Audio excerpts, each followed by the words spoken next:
Ether की प्रयोगशाला विधि। Ether की प्रयोगशाला विधि का बारे में पढ़ेंगे क्लास 12 केमिस्ट्री।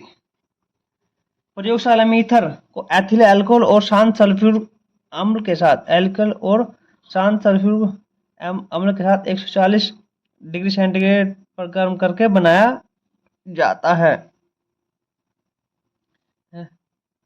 इसको C2H5OH एथिल अल्कोहल है, ये H2SO4 है, लेकिन इसको हमने तोड़ कर लिख दिया है HSO4 को, ठीक है। शांत सल्फ्यूरिक अम्ल एक बॉक्स में दिखा दिया रिएक्शन बनाने के लिए। तो हमारा 100 से 110 डिग्री सेंटीग्रेड करते हैं तो एथिल हाइड्रोजन सल्फेट बनता है C2H5HSO4 प्लस H2O।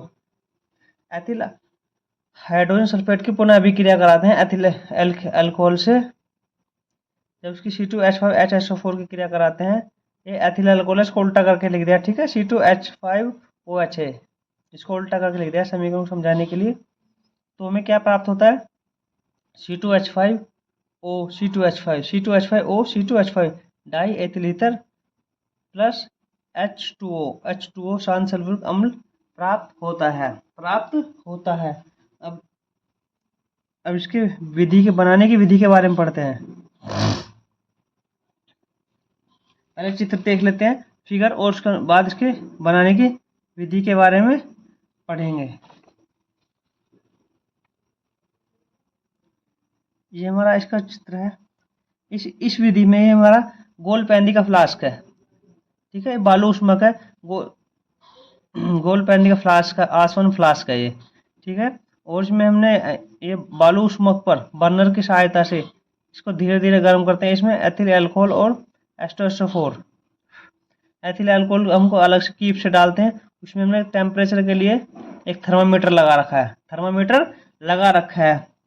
और ये एथिल अल्कोहल और शांत सल्फ्यूरिक हम जैसे जैसे गर्म करते हैं इसको, आश्वित होकर एक हमारे अडोप्टर है संघनित्र, इसमें से ठंडा जल प्रभावित होता रहता है, ठीक है, जो उसको भाप को ठंडा करता रहता है। और ये इस प्रकार ये ग्राही में ईथर जो है बर्फ, इसमें बर्फ रखा है, ठंडा जल है, ठंड से ने ग्राही रखा है, तो उसमें एकत्र होता रहता है। इस प्रकार एकत्र होता रहता है। बालू उष्मा को धीरे धीरे जब गर्म करते हैं तो उसकी आश्वित होकर या भाप बनकर इधर ये नली बनी है, इसको हम संघनित्र बोलते हैं। इसमें ठंडा जल प्रभावित होता है, तो इसमें से प्रभावित होकर इस ग्राही पात्र में एकत्र हो जाता है। इसकी विधि के बारे में पढ़ते हैं, ठीक है। गोल पैंदी के फ्लास्क में एथिल अल्कोहल और H2SO4 को 2:1 के अनुपात में बालू उष्मक पर 140 डिग्री सेंटीग्रेड से 145 डिग्री सेंटीग्रेड तक गर्म करते हैं। ईथर जल से रखे ग्राही पात्र में एकत्र होने लगता है। इस विधि को अविरत एकीकरण विधि कहते हैं। इस विधि में एथिल अल्कोहल और शांत सल्फ्यूरिक अम्ल के गर्म मिश्रण में एथिल अल्कोहल डालकर ईथर लगातार प्राप्त कर सकते हैं। इस प्रकार के ईथर में अशुद्धियां होती हैं। इसे कास्टिक सोडा विलयन के साथ धोकर इसमें निर्जल CaCl2 डालकर रख देते हैं। इसे छानकर आश्वित करने पर शुद्ध एवं शुष्क ईथर प्राप्त होता है। देखते हैं विलियमसन संश्लेषण विधि के द्वारा एथिल अल्कोहल का निर्माण। ये विलियमसन संश्लेषण अभिक्रिया है, ठीक है, इंपॉर्टेंट है ये। C2H5CONa सोडियम एथॉक्साइड है।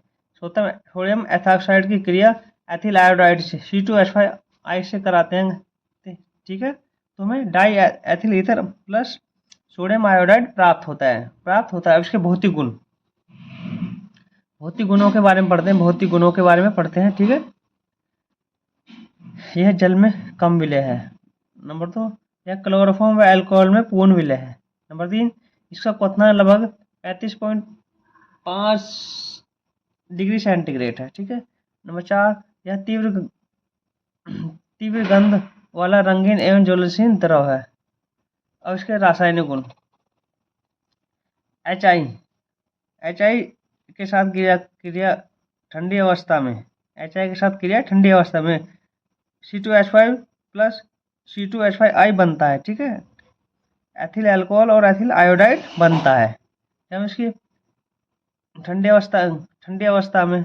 गर्म अवस्था में क्रिया कराते हैं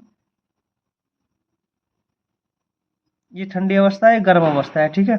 C2H5O C2H5 किसी क्रिया हाइड्रोजन आयोडाइड से कराते हैं तो C2H5OH एथिल अल्कोहल और एथिल आयोडाइड बनता है गर्म अवस्था में।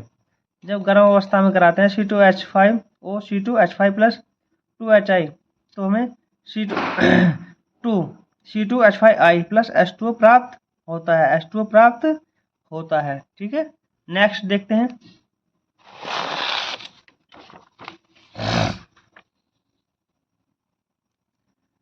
एसिटिल क्लोराइड से क्रिया निर्जल AlCl3 या निर्जल ZnCl2 की उपस्थिति में गर्म करने पर एथिल क्लोराइड और एथिल एसीटेट बनता है। C2H5O C2H5 die ethyl ether की क्रिया हम एसिटिल क्लोराइड से कराते हैं, CH3COCl से कराते हैं, निर्जल AlCl3 की उपस्थिति में या ZnCl2 की उपस्थिति में कराते हैं तो हमें C2H5Cl एथिल क्लोराइड और ethyl acetate CH3CO C2H5 ethyl acetate प्राप्त होता है, ठीक है। अब इसका उपयोग पावर अल्कोहल बनाने में करते हैं। नंबर 2 निश्चेतक के रूप में करते हैं। नंबर 3 प्रशीतन उत्पन्न करने में करते हैं। नंबर 4 तेल वसा रेजिन अन्य कार्बनिक यौगिकों में विलायक के रूप में करते हैं। वीडियो पसंद आए चैनल को लाइक सब्सक्राइब करें। धन्यवाद।